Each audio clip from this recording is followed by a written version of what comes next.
Hello everybody and welcome to another one of our leadership training videos. Now by now you know that in these leadership training videos I take you through the many different aspects of what has helped me in my leadership journey and how I have been able to become a more effective leader, more successful, more globally acknowledged, and continue to help share what leadership really means in terms of the journey of others, and I hope that this video helps you as well. My name is Chris Igwe. I have over 35 years experience leading, training and developing teams across Europe, Middle East and Africa, and primarily through the 5 major European markets that I have lived and worked in. Now in each of these videos, we talk about something specific. I take a topic and I dissect it just in a very brief way as I see the world. So leadership is not only as a leader in a corporate place, but a leadership, and in particular what we're going to talk about today, it's about leadership that you take as an individual in a specific environment.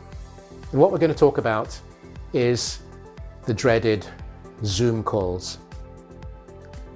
It's a generic term now, but it could be Teams, it could be Go Meeting, it could be a proprietary one that your company runs or uses, but Zoom is the most common one, so I'll just call it Zoom calls for now, but it's the same principle, even though I'm not familiar with the other platforms in the same way as I am with Zoom.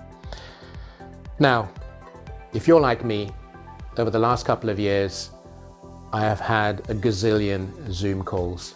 At the very beginning of the pandemic, I was on literally 6-7 Zoom calls a day, from morning till night. Some were back to back, which is why what I'm going to say is even more important, but some had a little bit of space in between. So Zoom fatigue is something that we are all familiar with. But see, what I want to talk about is the fact that as a leader, you have a role within that Zoom framework. Now you could be hosting it, or you could be a guest on it.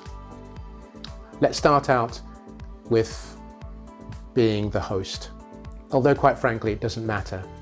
It doesn't matter in the sense that what I'm going to share with you, you have to do whether you are hosting or leading. Maybe somebody else is physically hosting it, so you might have a PA that set up the call and everything else, you just have to log in. But what I mean is hosting is by leading that Zoom call. Okay, and here we go. So here are the things, the dreaded Zoom calls. Now the very first thing, and you may laugh at this, but believe me, I have seen so many where last minute somebody texts you, emails you or whatever and says, I haven't seen the link. I forgot the link. Can you send it to me? So always make sure beforehand, maybe first thing in the morning, depending on when your call is, check your calendar and make sure that you have the link. If you don't have the link, ask the organizer or host to send you the link. That's the first thing. And the link may be a direct link, or it may be one that has a password attached to it. So be careful. And of course, it could be you're using a phone, so you're going to be phoning in. So you need the dial-in numbers as well. Then of course, show up.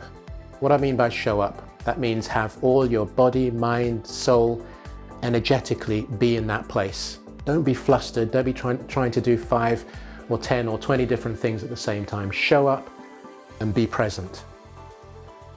One of the most important ones, and I could have put this before show up, is of course be punctual. What do I mean by being punctual? It means not only should you, in my opinion, log on 1-2 minutes beforehand, because sometimes technology can get in the way. There are also situations where, and I've had it thankfully only once, where your Zoom decides to do an update. And an update can often take long minutes. You shut your computer down, or it messes everything up because the settings are not the same.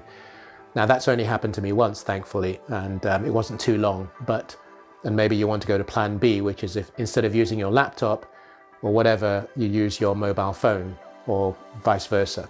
So think of a plan B, but make sure you're punctual, be on time. I've talked about timeliness before. It's really important that as a leader, whether, as I said, you're hosting or it's your Zoom or you are participating, it doesn't matter. You should be on time. And then a tricky one is camera on or camera off.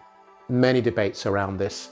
I know of a CEO of a billion-dollar company who always has his camera off. Doesn't matter what the meeting is, obviously board meeting, he's off. He stays off the camera. That's his choice.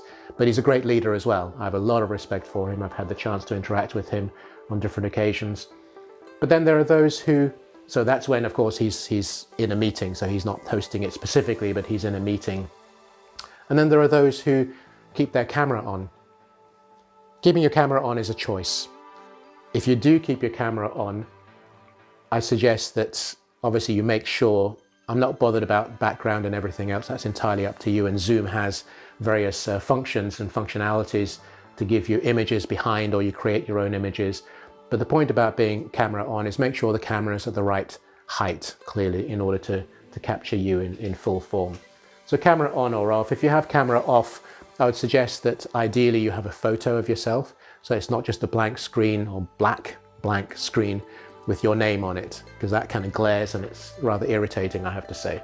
But many people do it, and that's okay. But if you can, get an image or a picture if you have your camera off. Now here's the leadership part, and this is the part I really want us to focus on. The rest was sort of practical but important. Punctuality. You absolutely need to be punctual, on time. So if you're leading, and I'll tell you about if you're not leading, but if you're leading, I should have put this first. The first is to remind people of the rules of the call. And those rules would be: mute yourself, don't interrupt, put your hand up if you want to speak, otherwise it ends up being like a zoo, everybody going backwards and forwards, and explain to them what the QA function is there for, which is obviously to ask questions. And there's a chat function as well, as you will probably know. Don't intersperse them both. If you want to ask a question, it's the Q&A, it's the questions. If you want to chat where the rest of the group can engage in a conversation, that's fine.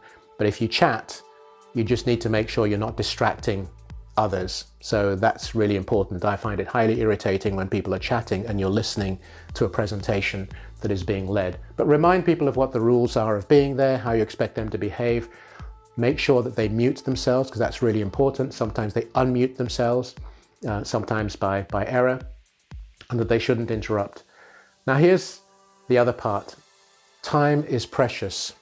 So if you have a meeting that is scheduled for 1 hour and you are the leader or host of it, make sure it's an hour.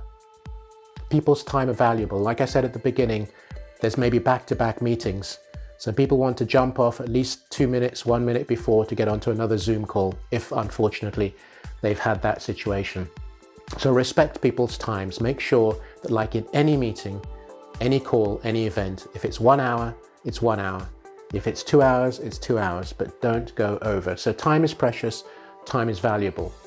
Now here's the other part. If you are not leading or hosting, and I do this as well, the one thing I find incredibly irritating and intolerable is where people are talking, or they're talking in the background if they're in the office, and there's just so much noise. What I do is I then send a message, private message, to whoever is the host, assuming you can. There are some platforms that you can't do that, which is worse in that case. If it's a web format, for example, webinar format, it's difficult to communicate unless you know the person, in which case you send them a WhatsApp message or something. But let's assume it's your traditional Zoom where there's 10, 15, 100 people on the call. It doesn't matter. You send a private message to whoever is hosting that event and you ask them to mute everybody. So they have the control over the system and they can mute people. Once in a while, when that hasn't happened, I have unmuted myself and I will call out the person who I see on the screen who keeps on talking or they're distracting or whatever. As far as I'm concerned, it's just not unacceptable if the leader of the hosting of that event does not call that person out or mute them. We are all there to learn, to appreciate, to do whatever it is, the business that we have, and my time is highly valuable. The last thing I need or want is a distraction. So those are just some of the ideas that I would share with you when it comes to Zoom calls.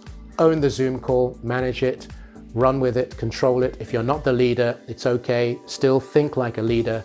Send a message to the organizer and get him or her to do the necessary or make the changes or whatever it happens to be. So I hope that has helped a little bit. I know everybody's got a gazillion views on Zoom calls and how they should be, but I think generally speaking, we are all tired of Zoom calls, so why not then make them as efficient and productive as they possibly can be, so that our time is best used and we come away from that hopefully learning something. I hope you have learned something in this video, and please feel free to share, comment, like, and subscribe to the channel if you haven't already done so. Let me know your thoughts, and I look forward to seeing you very soon. Thank you.